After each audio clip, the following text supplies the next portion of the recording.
It is now 6:02 on the 30th of March. I'm calling the Finance Committee to order. We're going to change up the agenda tonight. First and foremost is the fire department. So Seth, go ahead. Good evening, everyone. Thank you, Karen, for allowing me the opportunity to come early this evening. As you know, we're pretty busy getting through clinics today.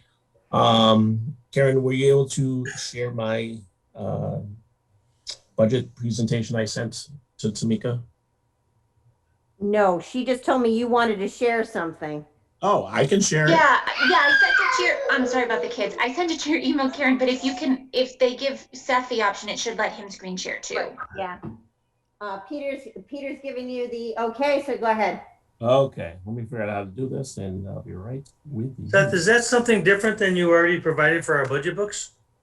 No, it's exactly what they have. Oh, okay. Unless you don't want the public to see it, it's totally up to you. No, that's fine. I was just curious. I thought maybe you had something new. That's a No. Just following the rules. following the rules. All right. Let's see here.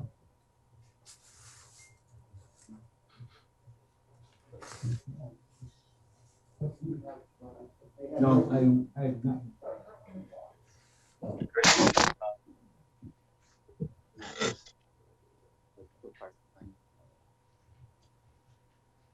even that I can spend more time.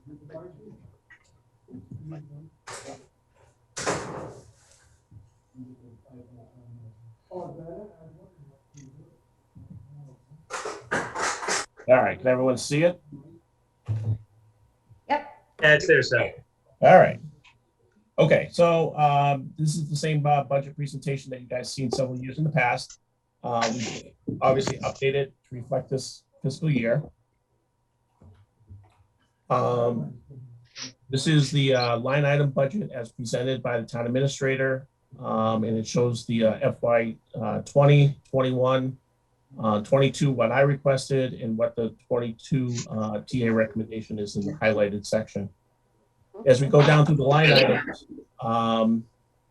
pretty much everything is level funded, everything except contractual obligations. 511052 salary, that's contractual, as well as the 5112 holiday wages. Fire on-call wages and training. This is our 39 on-call fire departments. They respond to approximately 200 fire calls throughout the year, and they are paid at a 2-hour minimum to supplement and augment the full staff. It also includes $12,000 for training. We are required to provide certain state mandated and NFPA required training each year to these individuals. Line item 5140, the clerical wages, it's level funded. For FY 21, it was actually over allocated. So there will be some money going back. And that's why it's pretty much level funded. 5200 purchase services. Again, we level funded that. That's basically, I'll show you the breakdown here quick here. All right, so our 5200 purchase services really defines our vehicle maintenance program, all the apparatus. We have $23,300 for vehicle maintenance, $400 for radio maintenance, $7,700 for loose equipment maintenance. These are the stuff that are required by NFPA as well. We do have several service contracts that are required for staffing requirements. We do have a cell phone line item and $350 for our SCBA OSHA required fit testing. So that's level funded at $34,000. As we get into supplies, again, this is level funded as well. Again, we split that up a little bit. Supplies are basically anything that we can purchase directly that is not done by an outside vendor. So for instance, when we get to vehicle maintenance, these are the things that DPW is doing for us on our behalf, but we have to provide the materials and the items needed for them to do the repairs. Again, that's level funded. 5,700, again, that's level funded. This pretty much covers our training requirements and our membership dues and fees to state and national organizations that we belong to. So that's $4,000 level funded. 5850, this is our additional equipment account. This has pretty much been level funded for several years at 5,000. This just gives you a summary of some of the items that need to be replaced and just give you an idea of what the cost of some of these items are.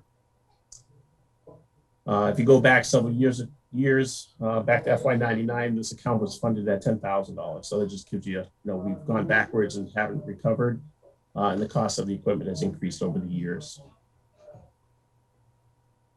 5870 replacement equipment.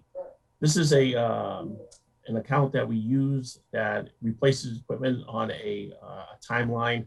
There's a useful life cycle of certain of these items, and that they don't fall under the capital plan because they don't meet the threshold, but they become a tangible part of the firefighter safety and operations of the department. As you know, we have 39 members of the department, and each set of turnout gear is about $3,500 per person, and they only last 7 to 10 years. So unfortunately, over the years, we've come before you as to replace in large chunks through special town meeting requests, and we're just trying to get on to a annual replacement program. We really need to replace 4 to 5 a year to keep up, but this has been cut back to 3 per year. Hose is an ongoing thing. We have requirements by NFPA 1962 to replace that hose on a certain time frame, and there's a significant amount of hose that needs to be replaced. So that just gives you an idea of what the hose is costing and where the money is being spent. So in the end, to replace any aging equipment or to buy anything state-of-the-art or newer technology, that only leaves us with $3,500 a year to buy anything. So again, this line item at 17,000 is level funded. Emergency management budget. As you know, we're in the middle of our 1 year anniversary coming up, or just passed, of the town being in a state of emergency. Clearly, we've never planned on a state of emergency lasting more than several weeks, and here we are a year later. So these two line items are pretty much level funded as they have been in the past. We need to discuss this further in years to come on how we want to address certain things. And a lot of things have been highlighted during this time that we've been fortunate enough to cover through federal and state funding. And it looks like we'll be continuing this at least through December moving forward. On the ambulance side of the house, as you know, we are just starting the second year of a federal grant. We hired several firefighters a few years ago that was passed at town meeting. The select board signed a letter of agreement with the federal government that allowed us to hire these firefighters, and that during the grant program that we would not lay anyone off as a result of accepting this grant. The grant was for over $800,000. And as we start into next year, we will be going from 75 reimbursements to 35% reimbursement. So that's why the biggest increase in the ambulance wages for next year is due to the reimbursement rates. What else? Purchase services. Again, this is the vehicle maintenance of the ambulance fleet. Currently, we operate 3 ambulances 24/7, staffed at the ALS level and with ALS equipment. That just gives you an idea of where that money is being spent. Again, that's level funded. Ambulance supplies, this is really what it comes down to. Vehicle supplies are basically tires, oil, and filters. Medical supplies, everything that's needed on the ambulance, and our state licensing fees to operate the ambulance. So again, that's level funded. 5,700, pretty much everything is level funded in this line item with the exception of uniform allowance. Last year was the beginning of a new firefighter contract. It was never picked up in our request, and it was level funded from the previous year. So this actually reflects the true cost of the contractual allowance for uniform allowance under the third section of the $12,250. So that's what the only increase in that line item is direct related contractually. Equipment outlay is level funded at $6,000. That just buys anything new that we need for the ambulance. As you can see, we have a pretty large roster of fire and EMS personnel. We have the largest staff in town with the exception of the school. So we do manage a large personnel of staff, both part-time and on-call. I think that's about it. And the only thing I really wanted to reflect on you is per capita spending by town. So this is using FY21's numbers that we're currently in. And as you can see, our per capita spending is way low compared to some of our surrounding towns. And for the service we provide, residents are getting a good deal. One other thing that changed in this fiscal year in FY22 is the town entered into an agreement with the town of Oakham on a 3-year contract to provide ambulance services to that town. FY22, they're paying the town of Rutland $20,000 to provide that service. Next year, it goes to $23,500, and the following year it goes to $27,000. That being told, that just guarantees us that we will provide service to them, and that all ambulance revenue collected from that town goes to the general fund here in town. So that's pretty much the summary of the department. A couple other things I wanted to point out is in the income side on the town budget, there's an increase of $95,000 on the ambulance revenue compared to the, last year's number. And that reflects us providing the service to the town of Oakham and some other increases in calls. The fire and ambulance budget went up $107,000. So our net increase to the town is only $15,000 approximately from last year. As you know, all ambulance revenue goes to the general fund, so it cannot be shown as an offset of what the true cost to the taxpayer is to run and operate the fire and EMS division of the town. So any questions, comments, concerns?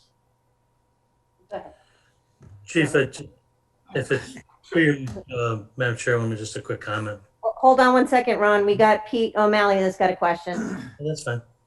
Seth, I guess the only question I have is on the equipment that needs to be able to replace the frequency that it needs to be able to replace. Who's establishing the obsolescence period for that? Is that something that's within the department, or is that the manufacturer? So there are two things. The manufacturer is following the National Fire Protection Association's recommendation on replacement of turnout gear and hose. Those are the big ticket items. Basically, no manufacturer is going to go against what a national standard is. Basically, they just want to make sure that if there's any legal repercussions, that the manufacturer is not going to be held liable. So if the city or town takes it on and continues to operate a piece of equipment outside the manufacturer's recommended use, the city or town is taking 100% of the liability if anything were to happen. So is there a cost associated with delaying replacement? I mean, does it cost more? Does it potentially create the probability or the possibility of injury or anything along those lines? I would say the potential, obviously, the longer you delay in replacing a piece of equipment, you have two factors. One, the cost of the piece of equipment with inflation and continues to rise each and every year. So the longer you delay, the more costly it becomes to replace that piece of equipment. And then if you don't replace it in the time frame required, I can't really say whether or not it would be a true hazard to the firefighter, but it would definitely potentially put the town at a legal liability or open it up for a legal challenge if anything was to happen. Good point. Thank you. Thank you, sir. So Seth, just one other thing, could you go over briefly your public safety building spending, absolutely. just briefly, please? Yeah, I will happily do that. As you know, over the years,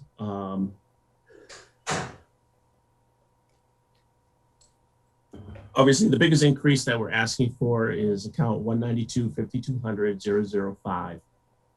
Currently this fiscal year we're at 58,730. We're asking to go to 51,000. As you can look back in FY20, we were at 54,900. And as you know, Karen, I've been in front of the Finance Committee for several years looking for a reserve fund transfer to offset the electrical bill.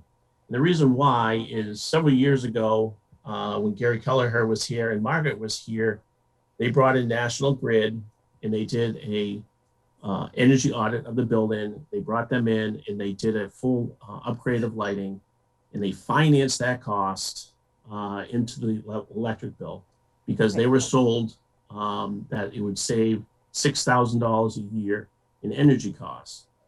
So the year after that was done, Margaret cut the purchase service account by $6,000 because that's what they were told was going to be offset by the new lighting. Well, they never realized or never thought about the financing of that upgrade into the bill added $500 per month to the electric bill. So she cut $6,000 out, but it added $6,000 back in to the finance costs for the next 4 years. So this budget has been underfunded because of that for the last 4 years. And that's why I've been back in front of the Finance Committee each and every year. Between that and the trash. In the trash, correct. Yep. I'm sure Joe brought that up when he Yeah. talked about all the other towns, because DPW has a trash line item that covers all town buildings.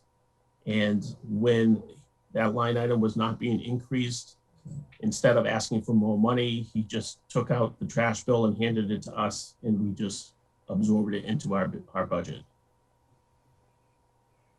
Okay. Are there any hands? Any other questions? Anybody? I can't see everybody, so Peter's going to have to tell me. Go ahead, Ron. Okay, just a comment, and I said this in one or two of the other budget meetings, but I want to be clear. First of all, I thank the chief for doing a great job in his presentation.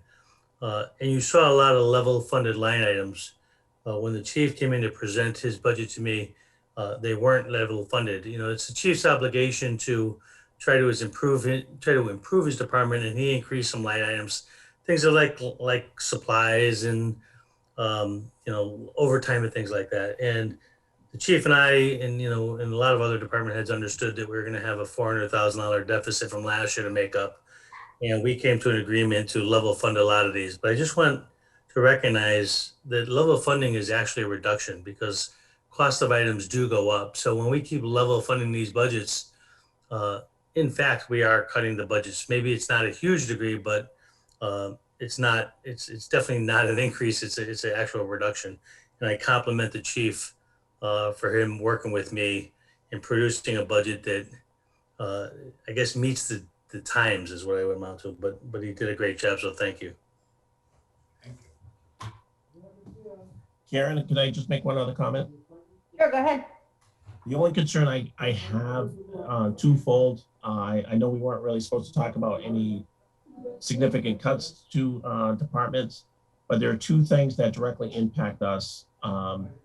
If there's significant layoffs or reduction of staff, we have a federal liability with a federal grant that we may have to repay back what they've funded us already. And the second, if without the staff, there'll probably be a direct correlation into the reduction on the revenue side of ambulance revenue as well. So the more you cut us, the more it's a double whammy. You may think you're saving it on the expense side, but you're also going to lose it on the revenue side. Thank you. Risk of every cut.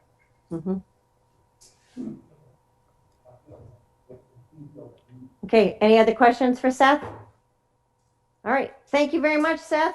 Thank you. You Appreciate guys have a it. great night. You Good too. job.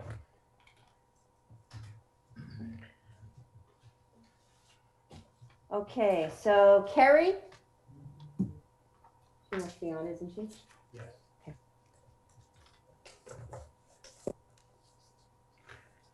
It's good we have the eyes in the room. Well, that's the thing. Carrie, can you unmute yourself, please?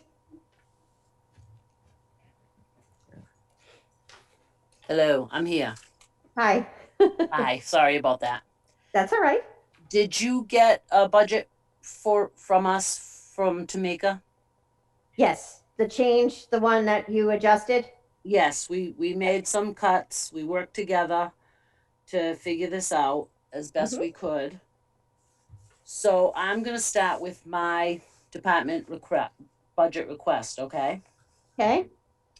So of course you know the 610, 511, 5110 is the library director's salary. Mm-hmm. This fund pays me, and you know I have been asking for my step raise for, now this is the third year. Mhm. And so we did some adjusting to the budget. We took some things out of some other accounts to see if we could maybe work these step raises for myself and my assistant director, as we have pretty much worked here for 27 years and we're at step 3 and we're soon to retire. And so we'd like to get ourselves in a good place.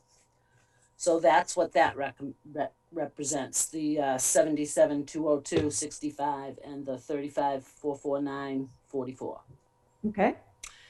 Aislinn, we decided that was something we weren't gonna fight about this year since she's not retiring.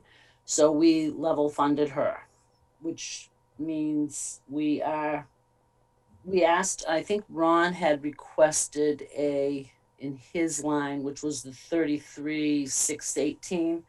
But we decided to get that 2% increase out and just level fund that position. Okay. And we did the same thing with our library aides, just asked for $20,000 for them, no increase in anything.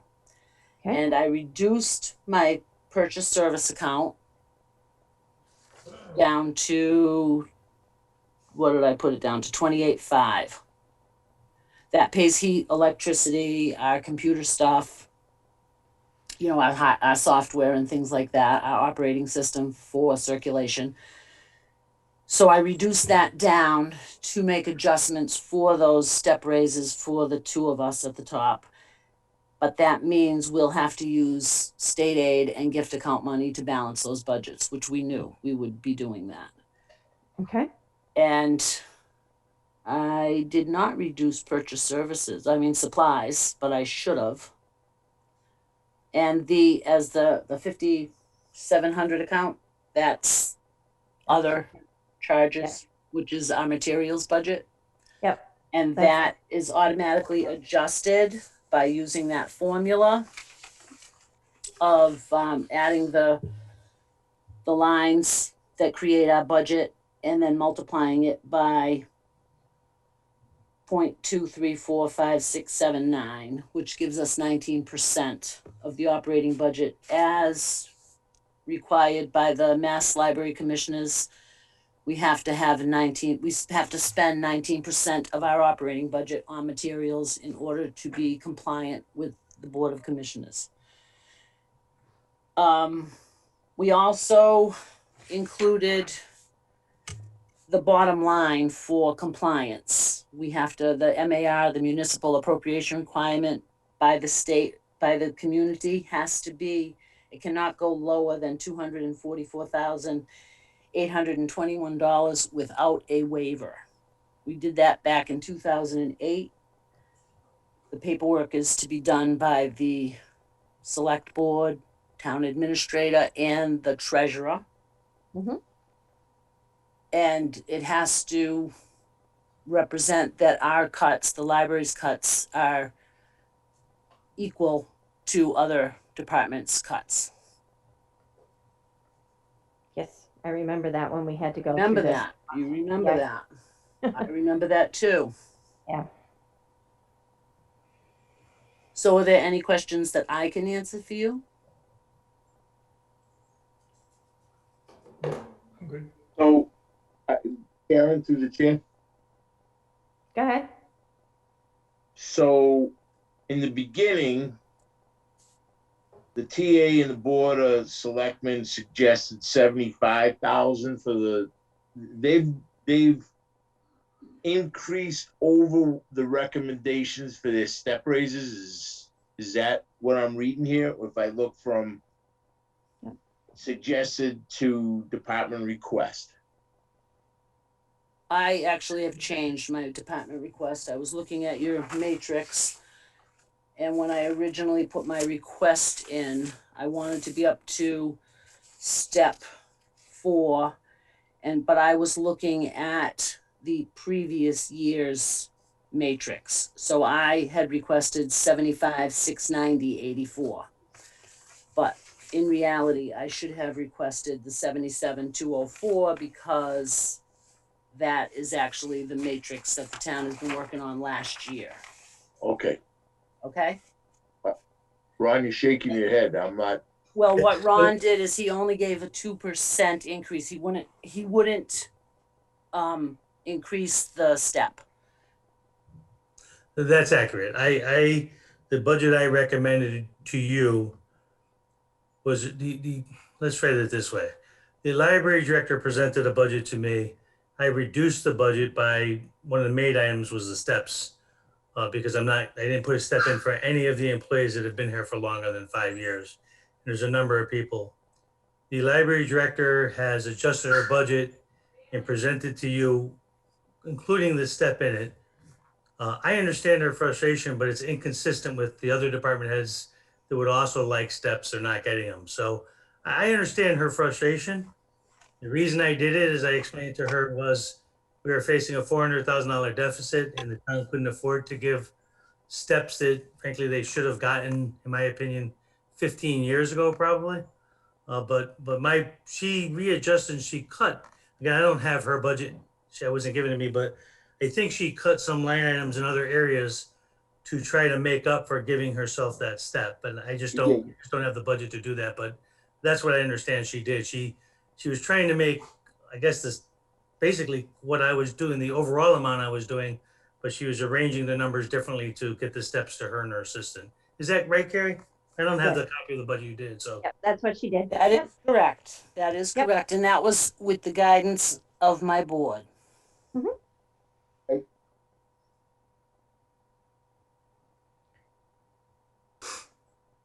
So Yeah. this budget, Carrie, and I'm sorry if I missed it. How many hours a week are you open? We're open 37 hours a week. Thanks. If I missed that in your write-up, I apologize. No, I probably didn't say that. Well, I I've been apologize. reading a lot of stuff and some of it, I'm sorry, some of it doesn't stick. I apologize. So it's the software, so under purchase services is software for circulation. Correct. Because any of your other softwares is covered under CM Geeks. Correct. Okay, I want to make sure we understood that. We belong to the Mass Library System. Yep. It's our circulating system. We could belong to CW Mars, but that would cost us significantly greater. It would be thousands more, tens of thousands more. So for $3,000 annually, we purchase a agreement with the Mass Library Systems for MassCat, which is our circulating system. Great. So then the only other question that I have is recurring expenses for building maintenance. I understand the heat, the electricity, and the water. What other maintenance is there? Well, there's a lot of maintenance, but there's really not a whole lot of wiggle room for maintenance here because we don't have the budget for it.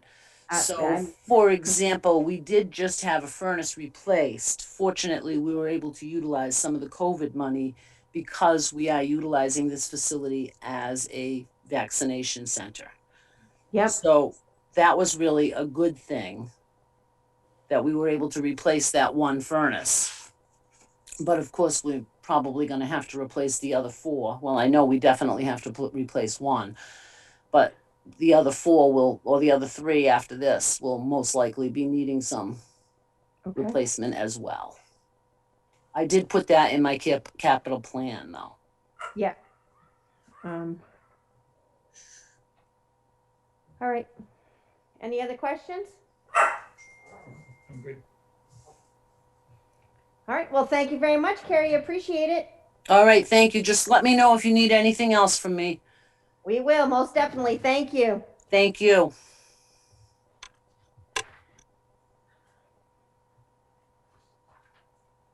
Goodness gracious, my fingers. Okay.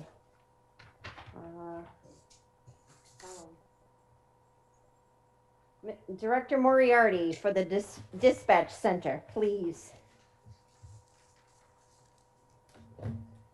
Good evening, everyone.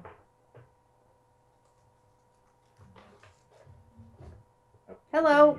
You're kind of soft. Okay, hold on 1 second. Okay.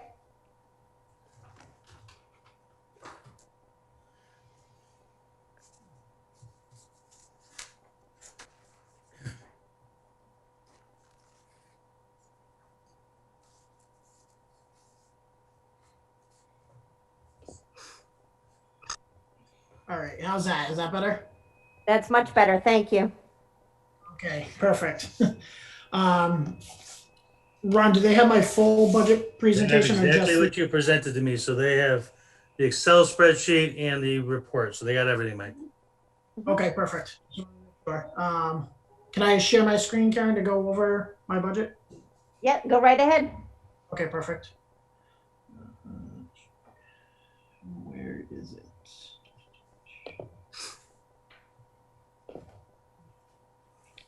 All right, can you see that? Yes, we can. Thank you. Perfect. All right.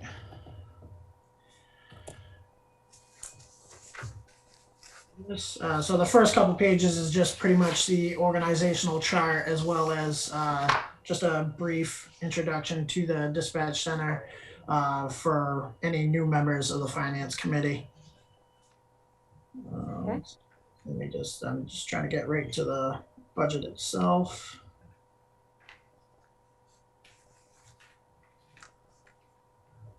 Mike, that's not your budget report. That's your dispatch report.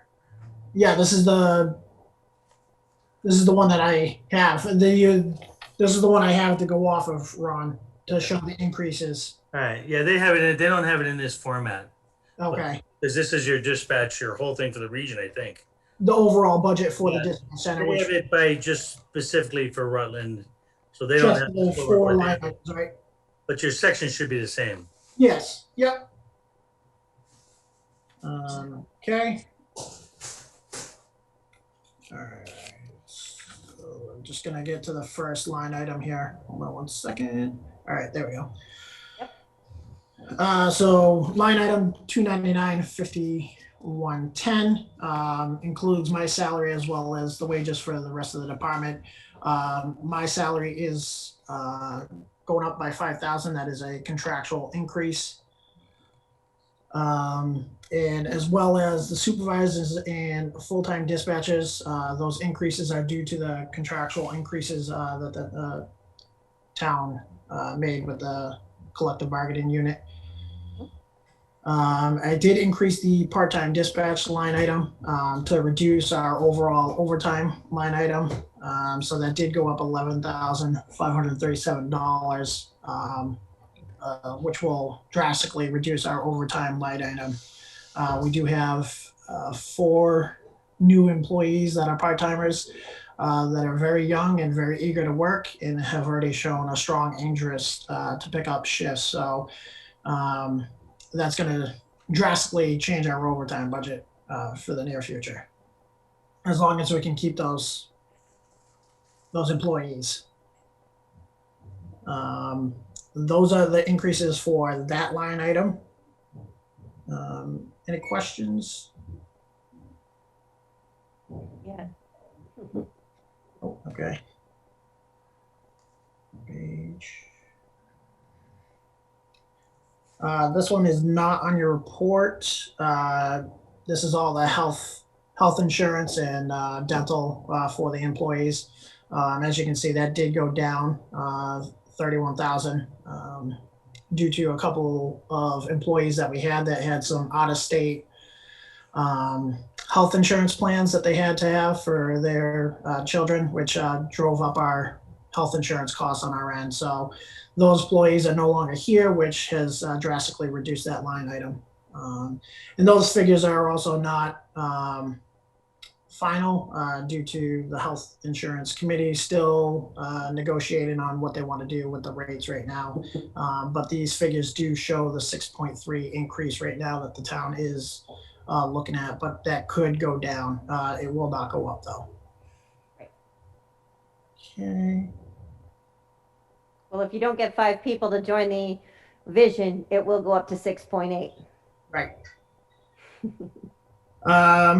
The next line item, 299 5400, the supplies and uniforms account, that is level funded. No changes are being made to that account there. Okay. Purchase services. So there's a few changes here. The first one being the line item 5200-01, which is our AT&T FirstNet department cell phones for myself as well as my 3 supervisors, and our backup phone for the actual center itself. So there is 5 phones being paid under that.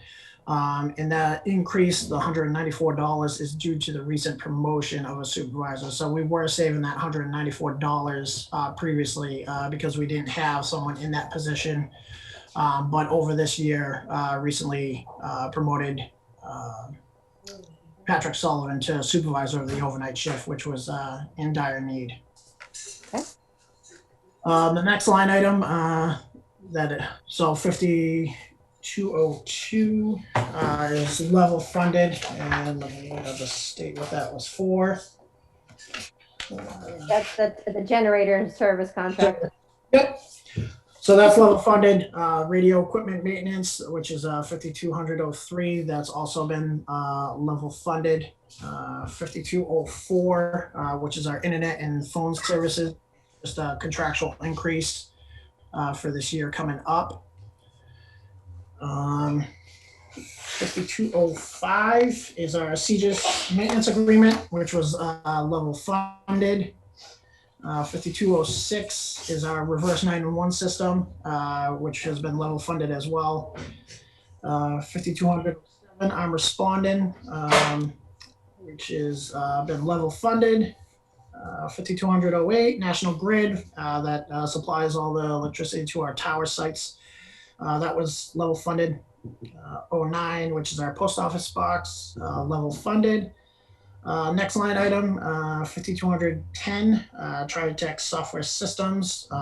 That has a $2,621 increase. That is due to the merging of Warren into the center. The first year, 2 years was covered under a state 911 grant to cover the IMC support bills for the fire department and police department for that town, but now falls under us. So that's where that increase came from. Moving on, 5211 IT services. We level funded that account. 12 Microsoft Office. That's our email accounts. That was level funded. Dispatches, which is number 13, level funded. Are all of the services and maintenance costs, which is line number 14, has been level funded. Number 15, FirstNet wireless air cards. That has an increase of $2,000 due to a increase of fleet vehicles, specifically Rutland and Hubbardson, that added a cruiser or two to their fleets, which increases the air cards that we have to supply to those cruisers so they can access either CGIS or our IMC database through their mobile data terminals. Line number 16, the director of vehicle maintenance, that was level funded. Excuse me. Line number 17, which is new to this year, it's APCO and Telecom. It was previously funded under a grant Again, the maintenance cost is now fallen on our hands. This is a system that provides emergency medical dispatch questions to the dispatchers to perform pretty much pre-interview with the caller or person involved on scene of any kind of medical incident. This also includes questions for police and fire incidents as well, and will also allow us to conduct better quality assurance of all our employees throughout the department. So that's the total increase to our purchase services, which is $8,488.52 for that line item.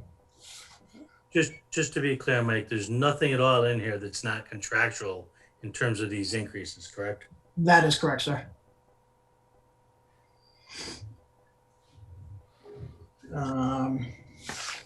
That's pretty much the 4 line items that I think you guys have on your report to review. Yeah, the only other one we have is supplies and uniforms, which you Oh. have as level funded anyway. Yeah, I thought I hit that one. No, oh, I'm sorry. You might have, yeah, there it is. We Yeah. did see it, sorry. It's just, Okay. it's at the end of ours, so. Oh, okay. My apologies. Oh, no, that's okay. So those are the 4 line items that we're reviewing tonight. Any questions? Karen, just, Through the chair, Karen, Go ahead, Darren. can we get a copy of this presentation and put in our book so we can truly understand what Mike is doing up there every day? Because he's got a lot of things going on, and with the little presentation I don't have any of this extra stuff, and I would really appreciate if I could have that for Thursday night. Mike, Yep. could you send that presentation to Tamika? Tamika can send it out to all of the finance committee. Sure thing. Thank you. No Karen, I problem. guess I want to have it printed. Maybe you can print it for us so we can get it Thursday so that we can put it in our books. There's a lot going on there that we, have to think about. hey, Mike, I'm sorry, I got to admit that I got a little bit lost. Everything is fine except for dispatch wages. I 328,780, and it didn't look like it matched your numbers. So I'm a little confused about your dispatch wages line item. All right, hold on one second. Where are we? Yeah, right there is where, because you got recommended 230, supervisors 434, and I got a total of 328, and I just don't remember. Yep. why So those don't match. the way we got that 328, Ron, is we took that total amount, which is the 821, and subtract it from the state 901 revenue that was coming in, and that's where you got that number. So that's what I kind of wanted to point out to the board. This report is kind of a dispatch-wide regional report. So the numbers may not match your budget books because he does the net numbers after revenue, just so you understand why sometimes those numbers, particularly the dispatch wages, won't match the dispatch wages on the sheet you guys got. His is kind of a much more detailed report, including, like I say, all the regional costs and regional revenues that we really don't deal with, but I guess it'd be good information for you, but it's a lot of things that we never say because we don't deal with it. If you guys all want it printed, Tamika, just send it to me and I'll get it printed for everybody for Thursday. Okay, you got it. It won't be in color, but it'll be printed. It can't be done at the town hall, printed one? How are we gonna get it? It's easy for me to do it and get it here. It's just easier because I'll be here. We don't need it in color. Well, if I'm reading this community assessments page right, and where I'm going with this is, he's bringing in 725,000, and his costs are 579, right? So there's a net gain here. I'm trying to, and unless I have this form, I don't have that information. So the revenue from the state is 490. Subtracting that from the total overall budget which is the 1.2, leaves us with 724 to be assessed out to the 4 communities. Perfect. I just want to be able to see it. That's all. Thank you. That's right. Just to be clear though, Darren, that's revenue to all the towns in the dispatch, not just our town, just so you're clear what that revenue number is. Understood. Okay. Oh, no. Okay, Ted, go ahead. This may be redundant to what Darren said, but I'm looking at something in the book that has 4 line items Mhm. and shows an increase of overall $25,080. Mhm. So Ted, what the difference is, that's the actual impact of Rutland. The report that he's showing you is a little confusing because it's showing all the revenues that come in for the dispatch, and those revenues and expenses in here are the whole system. And we don't deal with a lot of it. What you're seeing in the book is just the Rutland piece of it, the net of it all. That's why you're seeing two different things. That's why it's confusing. That's kind of why we didn't include this report, because a lot of it deals more with the district than it does with us. So is what's in the book accurate? Yes. Yes. Thank you, Ted.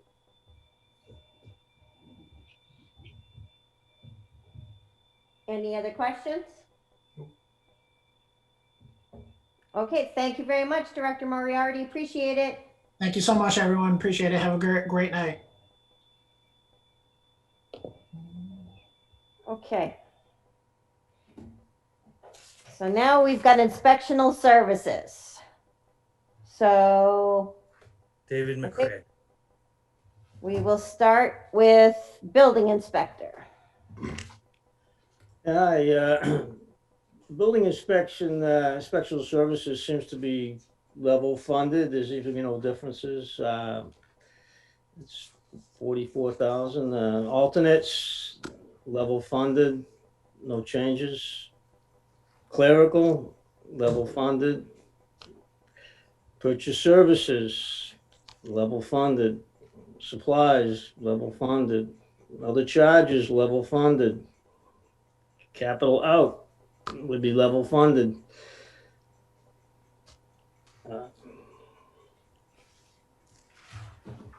So actually your clerical wages went down. Yeah. Do you know the answer for that, David? In 20, no, I don't have any for it. I've only been here 16 weeks. I'm just trying to get as much information as I can about this. Yeah, David, I can answer that one for you. So when we looked at the 2021 budget, the wages were set higher than they should have been, Karen. So even adding the 2% increase in this year, it came lower because they over budgeted for 2021.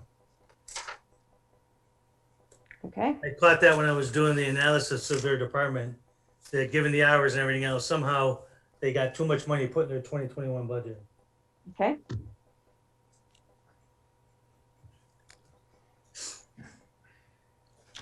Gas along with the same thing, level funded across the board. Everyone here is part-time. Salary level funded, alternate wages level funded. Other, Okay. Again, I see that the gas inspector salary went down. Again, same issue. We had to recalculate all the departments. We found out that some of the departments were higher in 21 that they should have been, given the hourly wage rate times the amount of hours they were supposed to work. Okay. same issue with the plumbing. It had gone down as it shows, as Ron had mentioned. Again, level funding with alternates, supplies level funded, other charges level funded. Electrical, same thing. Level funded, it does show it's gone down a little. I imagine it's the same issue. It's a salary. Yeah. Alternates, level funded, purchase services. Level funded, it's showing nothing there. Supplies level funded, other charges level funded.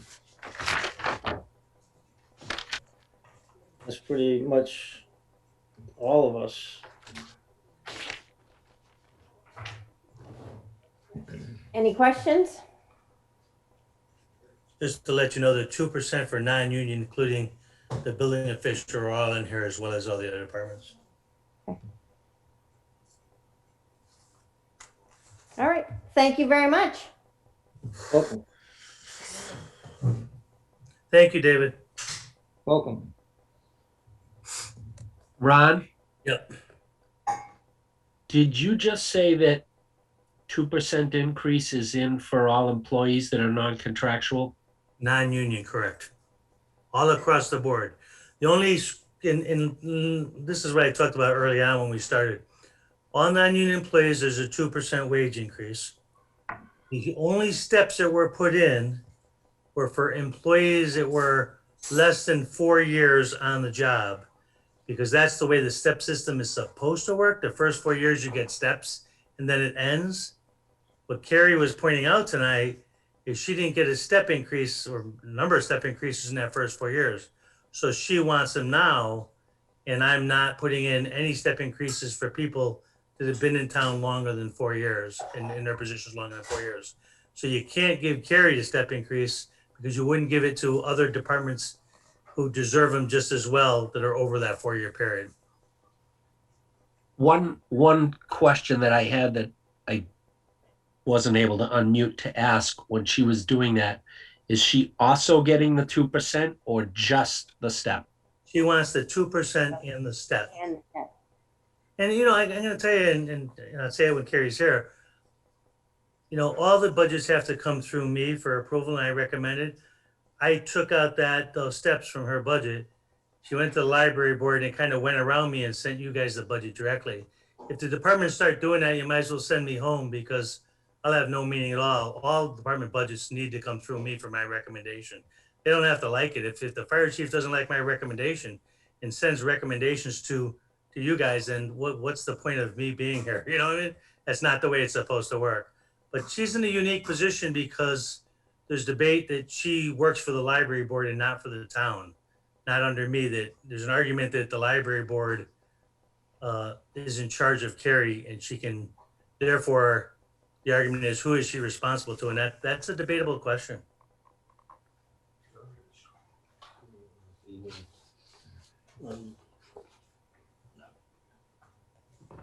All policies of every town department have to be consistent. I don't care what department it is. We need to have consistent processes throughout every department. That's all. Okay, next item is to go over the meeting minutes from March 23rd. Can I get a motion for March 23rd's approval of the minutes? I'll make a motion that we approve the minutes of March 23rd. Can I get a second?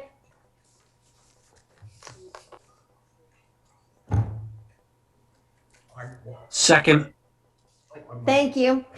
Okay, and now I'm going to do a roll call vote. So hold on one second. All right, so Darren, Ross, yes. Ted, Purcell, aye. Peter, O'Malley, aye. Tommy, Rashala, aye. and Narwhal, aye. So it's unanimous. Okay, now we got the March 25th minutes. I'll make a motion that we approve the minutes of March 25th. Second. Tommy seconded it. Okay, we'll take a roll call vote. Darren, Ross, aye. Ted, Purcell, aye. Pete, O'Malley, aye. Tommy, Rashala, aye. Narwhal, aye. It's unanimous. Okay, tonight we do have the ability, we've added it to our agendas to have budget discussions. So was there any other budget related discussions that someone on the board wanted to ask? Didn't Darren have something? Thank you. Darren, you wanted to bring up something at the end of the meeting? Yes, and I don't know if it's tonight or Thursday night, but I'd like to propose that we at least consider postponing the town meeting, pushing it back till we have the other towns have their meetings. Maybe it's a strategy we've never done or that I don't remember. And it may help us this year or it may hurt us. I just would like to throw it around the room and talk about it. I don't know if it's good or bad, but I'd like to at least talk about it in a group setting or at least get everybody thinking about it for Thursday night. How's that? So if I could through you, Madam Chairman? Go ahead. So Darren, I don't know truthfully if it's a good idea or a bad idea. It's a decision that the Board of Selectmen would have to make because they set the date for the town meeting. They are actually voted on a schedule already for the different things they want to accomplish. They would have to change that schedule. It is possible. I don't know if it's a plus or minus in dealing with it, this Monday night, I talked to the chair and on the agenda is the question of an override, which is something that has to be considered. As I told you right now, I sent you a kind of a deficit reduction thing is what I'm calling it. And it had like 624,000. The actual number is 660,000. I undercalculated or overcalculated the budget cut for the school department. So it's about 660 is where we sit right now. What I'm recommending to the Board of Selectmen is they put an override for $400,000 on the town ballot for the election. And together, the Finance Committee and I would work to reduce the budget or make whatever adjustments we can for an additional $260,000 to get us to a balanced budget. Even cutting the 260 is going to be a challenge, but I don't know what the Board of Selectmen is going to do Monday night if they're going to vote to put on the ballot. I said to them that in my opinion, it should be up to the citizens to decide what they want to do here. And they should have first crack at it. And if they vote down the override, then we're going to have to make $660,000 in cuts. But as I said, and I've said it to your chair and I've said it to the chairman of the Board of Selectmen, I think those cuts would be devastating to the town. And I don't really recommend them, but if it's up to the Board of Selectmen on Monday night, they're the only ones that have the power to put things on the ballot as a question. And I sent you guys all that documentation tonight so you could see all of that information. Plus you can look at the impact on taxpayers. But, I'm like you guys, I'm kind of frustrated with the assessment number that the school district gave us. And I find it to be out of my control, but it has severe impact on the town budget. I think I mentioned to you earlier, and I'm not sure everybody was on, that I got a letter from the town manager of Holden today, who advised me that they're having a special meeting Friday of their Board of Selectmen to put a 2.5 override question on the ballot for Holden because they can't afford the school assessment either. I think the Board of Holden is going to have a vigorous debate at their town meeting about the school budget, just like we're going to have a vigorous discussion at our town meeting. What happens at their town meeting, if they vote it down or not, I have no idea. I'm not even sure what our town meeting would do if they would vote down the school number or not. But it's the first time Holden has been on the same page as us in terms of the school assessment and feeling that it's beyond their ability to manage without an override. So that's kind of where we're at the moment. Okay, I want everyone to understand one thing that Ron did say that is not quite right. We're going to have to do a budget that shows the $660,000 in cuts. Yeah. We will need to go through that. Yeah. We have no other choice. We have to go through that. The chair's right. Regardless if we don't know at town meeting if the override is going to move forward or not, if it's going to pass. So the chair is absolutely correct that we're going to have to show cuts of the full 660 at town meeting. And basically what happens is there's a provision on the warrant that says these decisions are subject to passage of the override, and it will show the cuts that will have to be made if the override doesn't pass this. So she's correct in stating that we're going to have to still figure out $660,000 of cuts. Does that answer better, Karen? Yep. Just a question, but do we know, you asked them for an override or to put it on the ballot. I understand that, but a number, that $400,000 number, that number is really floating right now. Well, Karen? It's a I mean, reason. we don't know what number we're gonna go into them with. So we're just asking for a spot on the ballot, Ron? No, you can't, because the requirement to place it on the ballot, Tuesday of next week is the last day we can place anything on the ballot. So I'm basically using the $400,000 number because that's effectively the deficit of last year that I'm trying to make up through an override because we have to deal with that deficit.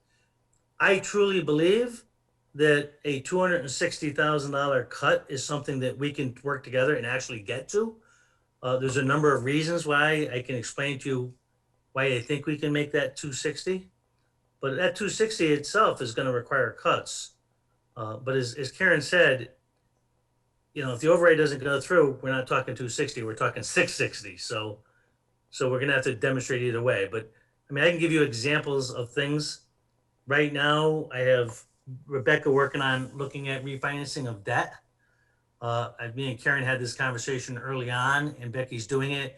And we believe we can save about $37,000 by refinancing some debt.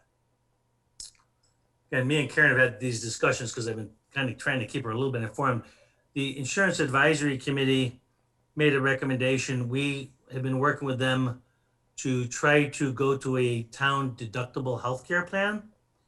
If the IAC, we met and the basis of the discussion was if you didn't go with the IAC, the premium increase for all town employees and for the town was about 6%. If you recommended and move forward with a deductible plan, the increase in the insurance would be about 0.93%. So it's a significant reduction in the increase for both the town employees and for the town if we went to the deductible plan. The IAC met and voted to recommend staying with the existing plan, which means the premiums are going to get up 6%, and that stops the savings for both those employees in their premium and the town. But if the Board of Selectmen on Monday night could still vote to put in a deductible plan, and that would save another potentially close to $40,000. So there's 80 grand in savings potentially right there of the 260. We've had some discussion about, do we want to use any free cash to help balance the budget? And I think there's a way we could use 100 grand. So that would get us to 180 grand. So I see ways, then we make cuts. I see ways to get to 60. I see no possible way without severe cuts to get to 660 that would, in my opinion, decimate town services. So that's why I came up with the $400,000 number. But Ron, the other thing comes in where every time we say level funded budget, that means that we're cutting services because level funding means that we're already, And that's the we're point. already behind. That's the point I just made when I was talking about the fire department budget. Seth came in and he asked for a budget probably 50 grand more than the budget you saw tonight. And I cut the budget down, and Seth, agreed to do, because I gave the department heads the option that we could go into the finance committee with a budget that we both agree upon, or they could submit their recommendation and I would be against that recommendation. And every department but the library agreed, knowing that we had a $400,000 deficit, they agreed to go in and agree to my recommendation, and they understood why. That's why you see all of them the same with the exception of the library. That was the only department that decided to go their own way. Did I want to cut their budget? No, but just like you, kind of have no choice, right? That's where we're at. But I put them all back to contractual increases, and all across the board.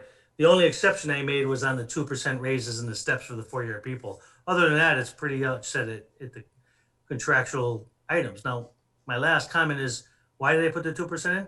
Because all the union members are going to get at least 2% raises, steps, and all kinds of other stuff.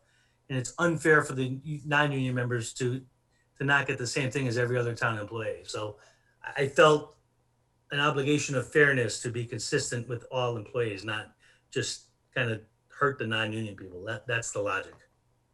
So Ron, just as a point of reference,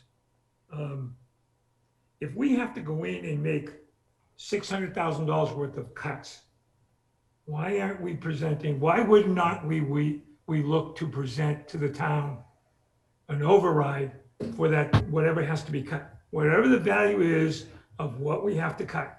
I'm really skeptical of making a decision that says, this is what I think you can spend. I'd rather have them say, this is the request the departments are making. They want to be able to make sure that they serve the town the way they did, but it's going to cost you $700,000 more, and that's the override. You know what, Pete? It's a very good question, and I'll tell you why. Is because all I hear from everybody is the town's never going to support an override question. And if you go in for 660 and you look at the tax increase based upon 660, it's going to make it even harder to pass.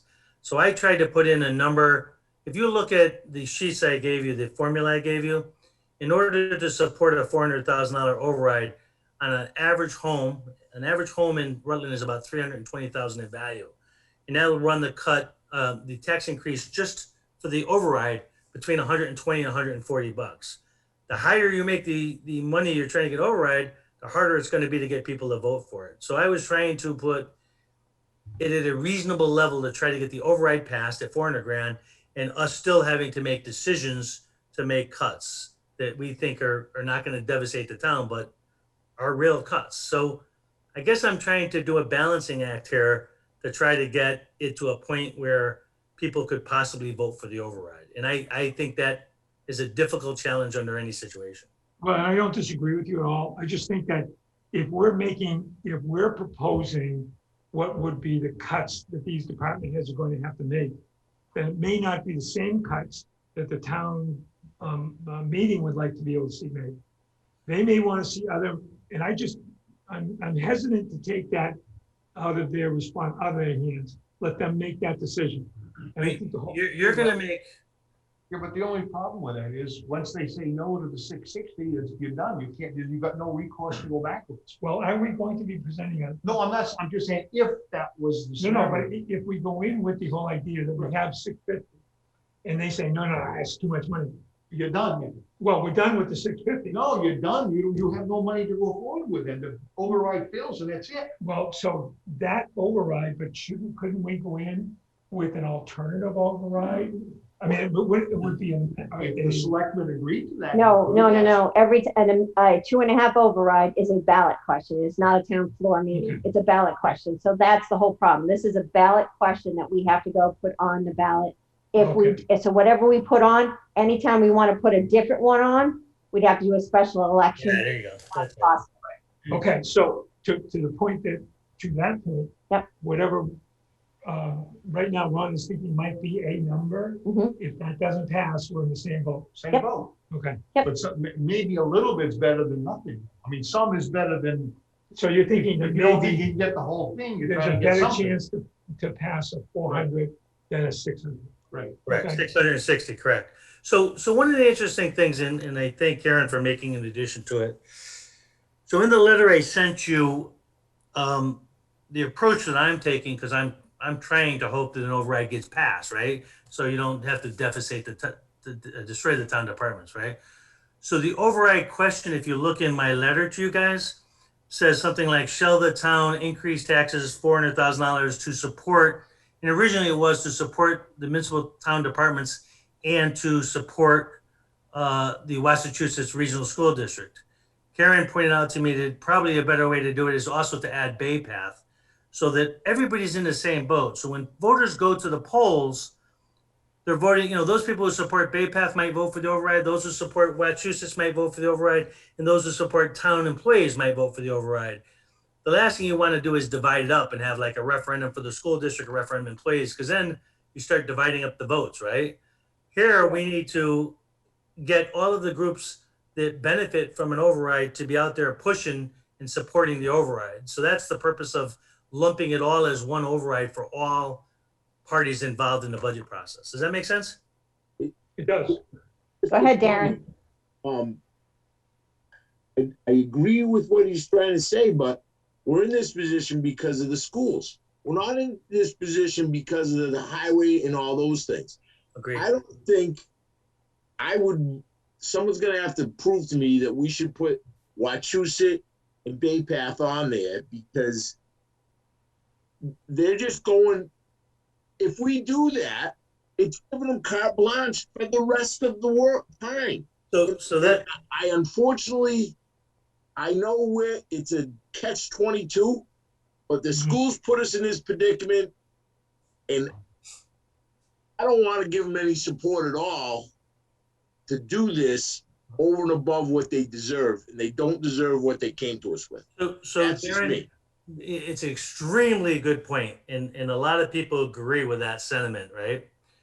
The problem that I have is not that I don't agree, because I completely agree, is that if you separate the two, you might get the school people not to support the town override, for the municipal services, and it kills that. If you put it on for the schools, the town employees might not support it, and it kills everything. So at the end of the day, the way the regional school district is set up, if even the way I put the question on the ballot, right, with all three involved, if the ballot goes down, the question for the override, you know where the cuts come from? They don't come from the school district.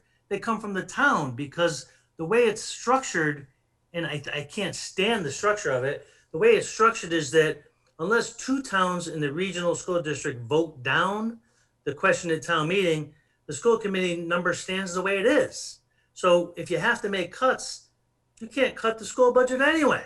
So this, what really, in my opinion, needs to be done, and I don't know that it's even possible, is the regional school district needs to be changed, the agreement, because this agreement, and Holden, I think, is finding the same problem. Holden is the same situation. And I sent a message to Peter today saying, we got to start considering looking at the regional school district for changes, the agreement, because this is a trap. So even if and this is a point that a number of people have made to me, let's just so that the override passes and we fix the problem this year, right? The good thing from my perspective is that we at least deal with the $400,000 deficit from last year. So whatever happens next year, we kind of start from a clean slate and deal with that deficit. But what happens if next year the school district comes in and asks for $1 million increase next year? Then we're almost like in this continuous fight. That's why I think the only real solution, and I don't even know if we can do it, is to change the regional agreement. And that's what Peter, the town manager of Holden, is concerned with too. The Board of Selectmen and Holden are going to fight the same fight at town meeting that we're going to have to fight, because they're not worried about this year either. They're worried about, okay, when's this going to stop? How many Ron, times? we can't, we're deviating from, I understand Holden's in a bad situation. I understand we can look at this. I understand we can get our state representatives and senators to try to fight. We've been doing this for years. Here's the thing. In terms of what everyone is, I'm getting in the chat, Holden's town meeting is the 17th. It looks like Paxton has moved their date. So there might be something to moving the date. I guess I would say it depends which town meeting has the best chance of voting down the school district, and whatever town that has the best chance of doing that probably should go first, right? I don't know what town that would have the best chance, but that would help if the first, whatever the first town was, they voted down the school budget, but I don't know if it's possible. I mean, I'm just saying that we're also kind of under the gun here in a very short period of time to be making these cuts, and our department heads, all of them are working very hard to keep the town going, where we've got regional vaccination clinics and whatnot. And this is going to require them to go back in and do their budgets several more times. So we just want, I think Darren's main concern is to make sure that we're not pushing our department heads any more than we've already have. And So we'll continue. I think we should have started working with department heads to cut their budgets 2 weeks ago, because you're right, we're running out of time. We have to educate the town meeting before the town meeting. We can't go to town meeting and try to educate them. We'll get killed. That's why I would have preferred working a couple of weeks ago to start cutting budgets, but we are where we are. So we got to work quickly and try to figure out how we're going to cut 660 grand. I find it, I don't even have a clue as to how you can do that. And I've been doing this for years, but I don't know how to cut that budget by 660 without devastating town departments. I hope you guys have a better idea, but I don't know how to do it. No, it's going to devastate the town. There's nothing we can do about it. Go ahead, Darren. Karen, is there, could you recognize either one of the two Board of Selectmen members that are here and just ask them what their mood is about what we just said, just to kind of feel them out and show them our concerns? I don't want to put them on the spot because they'd be speaking as individuals, not as Board of Selectmen members. So we'd have to wait until, I can definitely send a note to the chair of the select board and ask to see if they would bring that onto their agenda for Monday to discuss the town meeting. One of them might want to speak up as a concerned citizen. I think Karen's absolutely right. You don't want to put them under the board. They're going to listen to my presentation Monday night. I've sent them the same information you guys have, and they have an opportunity to ask me questions, and we're going to have a big discussion on Monday night. But I agree with Karen. It would be very unfair to try to ask members right now what they think. They've got a lot to consider too, you know? Yeah, Darren's talking about moving the town meeting more so than the override. So that's the thing. That is correct. Right. I will send a note to Mitch and ask if he can put that to his meeting agenda to have that discussion. Go ahead, Ted. You're muted, Ted. I don't know why sometimes that trick works and sometimes it doesn't. I Anyway, agree with you. I think regardless of whether we were to move the town meeting, a couple of things might happen. We'll probably find one town will move theirs past ours no matter when we put it, or we're going to end up at the very last day along with them. But don't we pretty much have to do the same homework regardless of the date of our town meeting in terms of budget contingencies and various plans? So I'm not, while there's on one hand, it could make our lives much easier. In the long run, I'm not sure in the short run, it changes the homework we need to do. No, it doesn't change the homework. It just means that now we're not going to be expecting our department heads of some of the larger departments to have to revisit their budgets twice and three times more times to help us get to where we need to be when they're already trying to run vaccination clinics and clean up the town for the spring and all of those kinds of things that have to get done at this time of year. Because we don't tell them where to cut. We just give them either amounts and or percentages. And I said to you, and we didn't talk about any of those 5% cuts, but I think we all recognize that it's not anywhere near 5% the cuts. It'd be more. There's so few departments you could actually cut. You might be able to cut from five of the departments, because as the fire chief told you, you cut his budget, you might have to pay back federal funds for the program he's talking about, the SAFER program, which is the federal grant money, right? So you may not be able to cut the fire department at all. You're probably not going to be able to cut the dispatch, because dispatch is a regional dispatch, and if you cut that, you're going to lose revenues from other towns. So that kills your ability to cut anything in the dispatch center. The library, if you cut the library funding, you're going to lose state grant money. So, it really limits what departments you can actually cut. So, instead of cutting every department 15%, you might have to cut the police department 30% because you can't cut the fire department. It's just chaos the way this would work. It's not like you can spread the percentage cut across the different departments, because it just doesn't work fiscally. Yes. So it's very, very bad. I don't know how you're going to say to the police department, oh, you got to cut your budget by 30%, but the fire department, we can't cut your budget, so you get a pass, right? How do you do a dispatch? The system here, in my opinion, is really broken, and I don't have an answer for that. And then if you take that 640 and you spread it out over the limited departments where you can make the cuts, it makes the cuts in those few departments outrageously high. And I'll give you an example. I asked the police chief for a 5% cut, and his 5% cut was, in order to do that, he has like 6 or 7 part-time officers. He would have to lay all of those part-time officers off to get his 5% cut. So what does that do for the police to lay off the 5 or 6 part-time employees? And that's only to get 5%. If you ask them to do 25%, how many full-time officers would have to go on top of that? So that's what I mean by these cuts are devastating to the departments. And that's why I said that you have to go with the override, because unless you want to destroy the town, But we still have to prepare for it as if the override it doesn't make a difference. We have, this is the same thing. We keep going round and round and round. No, you're right. I'm just pointing out. Put it on the ballot. The fact is, we have to be prepared for it to fail. So we have to have a balanced budget in case it fails. Then we have to have, all of that other stuff. Yep. I mean, Right. Yeah, I know. it is what it is. It's going to be painful. There are no two ways about it. It's going to be painful. We knew that the minute Wachusett walked in here. We knew it was going to be painful. But we have to go through this exercise. Stinks, but she's absolutely right.